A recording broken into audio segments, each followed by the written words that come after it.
Mi nombre es Ana Villarreal, soy socióloga y desde hace varios años me dedico a estudiar la violencia y el miedo en el área metropolitana de Monterrey. En este seminario definimos la región noreste como los estados de Coahuila, Nuevo León y Tamaulipas, y parte de lo que estoy haciendo en el recuento, ¿no?, en la visión de conjunto que voy a dar hoy en la tarde, es que esta región es nada más una de las regiones con los índices de homicidio más altos, ¿no?, en el país, porque entre el 2011 y el 2013, tanto Coahuila como Nuevo León como Tamaulipas se ubicaron entre los 10 estados más violentos de México en términos de tasas de homicidio, sino que el noreste existe también como una región económica y una región, y uno de los principales corredores de comercio y de contrabando en México de mediados del siglo XIX. Entonces, parte de lo que hago en esta presentación es ubicar esta violencia en perspectiva histórica. Y bueno, la violencia que estamos viendo en esos 3 estados tiene por lo menos 4 características que defino en esta ponencia. Uno es una violencia explosiva, y lo vemos muy claramente en el alza en las tasas de homicidio, no es una tasa exponencial, una alza exponencial. Es una violencia espectacular, es decir, que se sirve de formas de asesinato brutales, ¿no?, y que esos cuerpos también se van a dejar en el espacio público para aterrorizar, ¿no?, con el objetivo de aterrorizar a la población. Es una violencia que es generalizada en términos geográficos, en términos de una violencia que se ha ido expandiendo a lo largo de los estados y también en términos de los grupos sociales que se ven afectados por la violencia. Es una violencia que no afecta nada más a cierto sector de la población, sino que afecta a todos, aunque de forma desigual. Y una violencia multilateral que tiene varios orígenes, que proviene tanto de actores criminales como de actores estatales. En el estado de Tamaulipas, lo que comentaban Artemisa y Arturo, ¿no?, en su trabajo, es que, por ejemplo, la violencia no trajo la formación de muchas organizaciones no gubernamentales nuevas. Lo que sí sucedió en Nuevo León. En Nuevo León se dio una como ONGitis, o sea, abre tu ONG de diferentes tipos, ¿no?, ambientalistas, ciclistas, respeta la banqueta, etcétera, y también ha habido esfuerzos para poder agrupar esas iniciativas. Creo que destacaría 2 respuestas de la sociedad civil en el noreste. Una es el desarrollo de programas de participación ciudadana y de cultura de la legalidad impulsados por el empresariado a través del Consejo Cívico, y también propuestas para abordar uno de los temas más escabrosos que tenemos en el noreste, que es la desaparición forzada.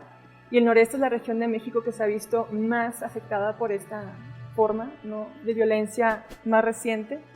Y bueno, los familiares de las víctimas de desaparición forzada son quienes están articulando respuestas para exigir del Estado, ¿no?, que respondan, ¿no?, que puedan, que investigue, ¿no?, y que pase las leyes necesarias, etcétera, y que haga su trabajo aunque todavía no sea el caso. Y también están combatiendo la normalización de la violencia a través de prácticas de sensibilización de la población. Por ejemplo, y una de las prácticas que creo que se destacan en el noreste es el bordado por la paz, que es una actividad que empieza en la Ciudad de México con el colectivo Fuentes Rojas y que realmente se arraiga, por ejemplo, en Monterrey y en varias otras ciudades del noreste, donde familiares de víctimas de desaparición forzada, entre otras personas solidarias, se reúnen y bordan pañuelos con hilaza roja cuando se trata de personas que han muerto, con hilaza verde cuando se trata de personas que están desaparecidas pero que se tiene la esperanza de que vuelvan. Se bordan sus nombres, se bordan las circunstancias de su desaparición para que quede un registro de estos casos que muchas veces no van a llegar a las autoridades, ¿no? Y hablamos mucho de la cifra negra, ¿no?, y hablamos mucho del no reportar. Entonces, esta es una forma de mantener una documentación de estos casos, y también no se trata nada más de bordar esas historias, sino de hacerlas públicas. Y estos bordados están viajando por México, están viajando al extranjero de regreso.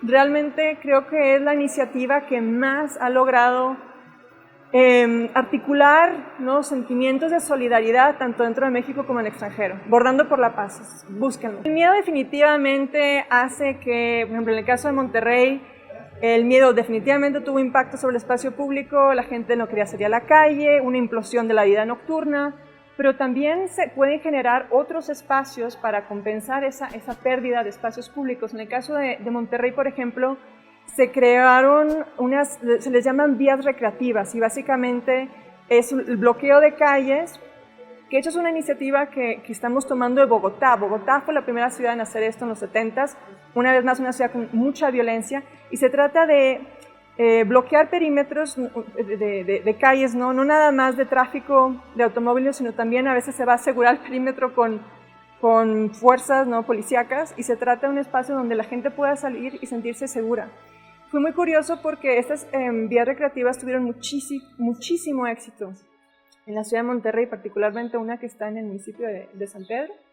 Y la gente ahí, por ejemplo, yo cuando paseaba a hacer mis observaciones etnográficas me decían, es que es muy padre porque como que hemos recuperado esa dimensión de barrio, ese como que sentimiento de cercanía. Entonces eso es una de las paradojas de la violencia, ¿no? Como que por un lado va a destruir el tejido social y por otro lado también va a reforzar ciertos aspectos del tejido social. Entonces, por ejemplo, vamos a ver a personas que van a procurar salir más o frecuentar más a sus vecinos. Entonces la sociabilidad va transformándose, y también yo creo que al hablar de la normalización de la violencia, queremos poder también pensar en cómo se transforma la vida y qué es lo que hace que la gente pueda seguir su vida con el tipo de riesgos, ¿no?, que corremos en Nuevo León. Y creo que parte de eso es el reorganizar la vida cotidiana, reorganizar la sociabilidad, reorganizar los espacios recreativos y no nada más los espacios laborales para poder disminuir los riesgos como uno los concibe de la forma en que sea posible. Una de las respuestas a la violencia en el noreste ha sido el miedo, ¿no? Y yo estudio el miedo desde una perspectiva social, es decir, pienso en el miedo no nada más como una emoción muy personal, no algo que uno siente de una manera muy única, sino como una construcción social. Entonces me fijo en los discursos del miedo. En Monterrey empezamos a hablar de los malitos, cuando subió la violencia, no es que son los malitos.